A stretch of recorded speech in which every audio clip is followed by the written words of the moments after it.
Hi, నా పేరు doctor Bharadwaj. నేను CEO and chief doctor Fidicus homeopathy. Physiological neonatal jaundice చిన్న పిల్లల్లో వచ్చే పచ్చ కామర్లకు మీరు నెగ్లెక్ట్ చేస్తే ఏం కాంప్లికేషన్స్ ఉంటాయి, ఏం డేంజర్స్ పిల్లలకు ఉంటాయి. ఫస్ట్ మీరు కనుక దీన్ని నెగ్లెక్ట్ చేస్తే జరిగేది ఏంటంటే, ఎప్పుడైతే ఈ అన్కాంజుగేటెడ్ బైలిరూబిన్ అనే పిగ్మెంట్ బ్లడ్లో ఎక్కువైపోతుందో, 20 mg/dl కంటే ఎక్కువైపోతుందో, అది బ్రెయిన్లోకి వెళ్తుంది. బ్రెయిన్లోకి వెళ్ళి బ్రెయిన్ని పర్మనెంట్గా డ్యామేజ్ చేస్తుంది. అప్పుడు ఎటువంటి సిమ్టమ్స్ ఉంటాయి? హియరింగ్ లాస్, అంటే సరిగా వినపడకపోవడం, విజన్ లాస్, సరిగా కనపడకపోవడం జీవితాంతం. అదేవిధంగా బాడీ మొత్తం పెరాలసిస్ కావడం, ఫిట్స్ రావడం పిల్లల్లో, ఇంటెలిజెన్స్ తగ్గిపోవడం, మెంటలీ రిటార్డెడ్ చైల్డ్ లాగా తయారు కావడం, ఇవన్నీ కామన్గా మనము కాంప్లికేషన్స్ లాగా చూస్తూ ఉంటాం. సో దీన్ని ఎప్పుడు నెగ్లెక్ట్ చేయకండి.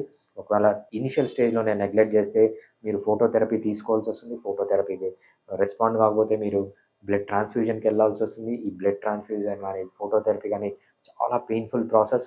సో మల్టిపుల్ టైమ్స్ పిల్లల్ని గుచ్చుతారు, బ్లడ్ తీస్తారు, టెస్ట్కి పంపిస్తారు. అదేవిధంగా ఫోటోథెరపీ కూడా చాలా పెయిన్ఫుల్. ఇవన్నీ అవాయిడ్ చేయడానికి మీరు దీన్ని అస్సలు నెగ్లెక్ట్ చేయకూడదు. కొంచెం జాగ్రత్తలు తీసుకుంటే ఈ నియోనేటల్ జాండీస్ నుంచి పిల్లలు ఈజీగా బయటపడతారు. లేకపోతే వాళ్ళలో పర్మనెంట్ డ్యామేజ్ అనేది బ్రెయిన్కి జరుగుతుంది. మేము ఫిడికస్ హోమియోపతి అనేది chain of clinics through out the world. 2 types of treatment దొరుకుతుంది. ఒకటి ఆన్లైన్ ట్రీట్మెంట్, ఒకటి in person treatment. Online treatment అంటే మీరు ప్రపంచంలో ఎక్కడున్నా మాతో వీడియో కాల్ కానీ ఆడియో కాల్లో కానీ మాట్లాడి ట్రీట్మెంట్ తీసుకుంటే మెడిసిన్స్ మీ డోర్ స్టెప్స్కే పంపించేస్తాం.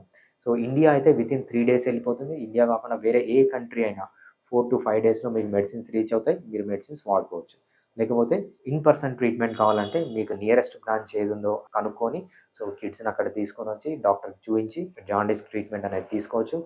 హోమియోపతి అనేది చాలా ఇంపార్టెంట్ ఈ డిసీజ్లో.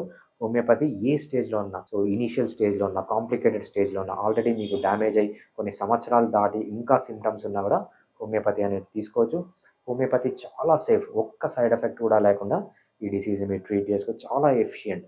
వేరే ఏ సిస్టమ్ ఆఫ్ మెడిసిన్స్లో లేనన్ని మంచి మందులు హోమియోపతిలో ఉన్నాయి. డైరెక్ట్గా ఈ లివర్ని మెచ్యూర్ చేయడానికి, ప్రిమెచ్యూర్ బేబీస్ని ఇమీడియట్గా మెచ్యూర్ చేయడానికి చాలా మంచి మెడిసిన్స్ ఉన్నాయి హోమియోపతిలో. ఫిడికస్ హోమియోపతి అనేది చాలా ఇంపార్టెంట్. ఎందుకంటే ఫిడికస్ హోమియోపతిలో మీరు ఏ ఇండివిజువల్ హోమియోపతి డాక్టర్ని తీసుకున్నా, లేకపోతే ఏ కార్పొరేట్ హోమియోపతి హాస్పిటల్ని కానీ క్లినిక్ని కానీ తీసుకున్నా, సక్సెస్ రేట్ ఈ నియోనేటల్ జాండీస్లో ఫిడికస్ హోమియోపతి చాలా ఎక్కువగా ఉంది. మీరు ఎటువంటి బాధ పడకుండా, ఎటువంటి పెయిన్ ఫీల్ కాకుండా ఇమీడియట్గా మమ్మల్ని కాంటాక్ట్ అయ్యి ఈ ట్రీట్మెంట్ అనేది మీ బేబీకి స్టార్ట్ చేయండి. Thank you. Fiticus Homeopathy